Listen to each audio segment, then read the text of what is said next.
In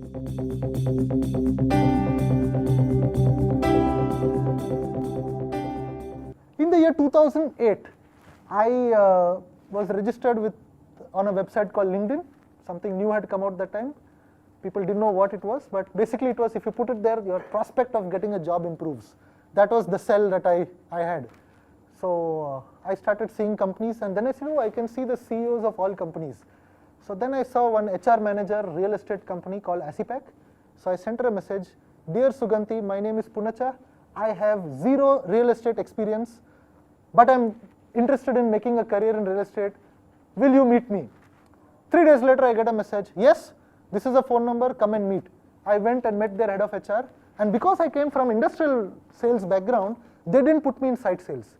They said, we'll create a new division, you will do institutional sales. You're going to go to companies and go and sell real estate to people working in the companies. You're going to go to other cities, go meet people in clubs and sell real estate to them. And I took up the challenge, and I was able to close 26 out of 32 sales that happened in that period, in that company that I did. So it was a new thing which we tried. It gave me the kind of, I wouldn't use the word motivation, but it gave me the confidence that no, real estate is where I should be. Because all this time I have seen enough of failure. I was a hopeless salesman because I was selling a product which I had no passion for. I was selling, some powders which shine when UV light comes on it. I was selling some ultrasonic equipment which will show the quality of the weld. I was selling to people who were scientists, who were authorities in the subject, and I was just an engineer with MBA trying to sell them a product. So I was not an expert, they were the expert. So I am trying to go and sell a product in which they are the expert and I am a novice. So I got terrible. I was only good in presentation. So there was one equipment which was an endoscope, where I did wonderful job. I was able to sell it even to the security forces. So it's a small camera, 2mm camera with a thing here you would have seen in the movies. So that's actually got industrial applications.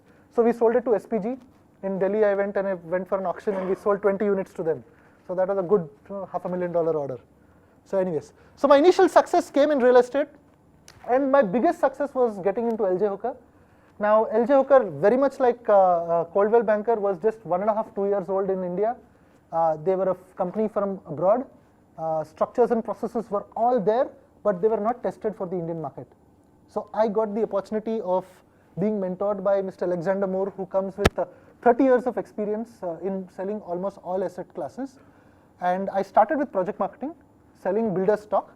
My first project was Century Winterson, 17 kilometers from Yalanka police station after Rajan Kunte that was. It was a hard sell. So I was the highest revenue earner in the first year when that project came to me. I sold quite a lot. I cannot share the numbers, but I earned maximum money for the company in that first year that I joined LJ Hooker. I got to do project marketing. After a year, there was an opportunity to do an expression of interest campaign. Now, an expression interest campaign is essentially a closed bid campaign. It's a closed bid auction. So what you do is, now, sir, if I tell you this property is for 1 crore, how much would you like to buy it for? Will you say 1.5? You will say less, isn't it? So an expression of interest campaign is you go to market and you tell them, see, this is the property, this is the benefits of buying the property, this is what you can do with it, how much are you ready to pay? So you get the market to give you the price. There was a lot of resistance, but we sold a property for 13,800 per square feet. So 13 crores, 1 lakh was the price. So that's an odd figure, that also comes in negotiation, I'll cover it there.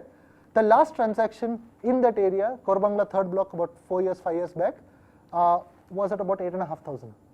So there was a jump of 40-50% by the use of this, because there were the richest people of Bangalore fighting for one property, and that was the only one property that was available for sale there, and everybody else was asking all vague prices, 15,000, 17,000, no transactions, 12,000, lot of buyers. We closed at almost 14,000 rupees a square feet. And the best part is, it was bought by the neighbor who knew them for last 30 years. So that's the best part of a closed bid auction. So I got a lot of success in that. I moved on to land. I advised more than 200 developers in their land acquisition matters. So even today, a lot of builders, I can just give them a call and tell, boss, there's a land here, I think it's good, why don't you evaluate it? So I became an expert in the bylaws, I became an expert in FSI, I became an expert in telling that, okay, if this is the land, this is what we can build, and this is what which will sell. So I used to do 70% of the work that the builder's business development guy had to do. So for the builder, if a 3-page report came from BM Pounacha of LJ Hooker, he just had to look at it, look at the last number, give it to his guy, verify, if it's worth it, go and do it. So I made business easy for them. And I gave them all the information except the legal to take the decision. Yes, no, interested, not interested. So we tried that as an experiment. It was very successful. I personally conducted over 100 expression of interest campaigns all over India. The largest being one in Delhi. It was a small 18,000 square feet plot in Shantipat. So the price that the owner wanted was 150 crores for one side, two brothers sharing it. The highest offer we got was 126 crores and deal didn't happen. So just imagine we had 126 crores on the table and the deal did not happen. But that's the power of a close bid. Then launching Real Estate Heroes was a dream come true 2.5 years back. When I left LJ Hooker, it was actually funny. One of the legal clauses that I myself put in the early stages, came and bit me back. We had a non-compete clause, so I couldn't join any of my competition who are all sitting with big offer letters for me. I couldn't join them, and I couldn't join any clients, which was all the 200 builders who were worth joining. So I had a 6 months time where I said I cannot do real estate. Now, being the person who drafted that, I wanted to honor that. So I said, what can I do with the skill set that I have, which is not competing with my, I would call it alma mater, because I have a very high regard for LJ Hooker.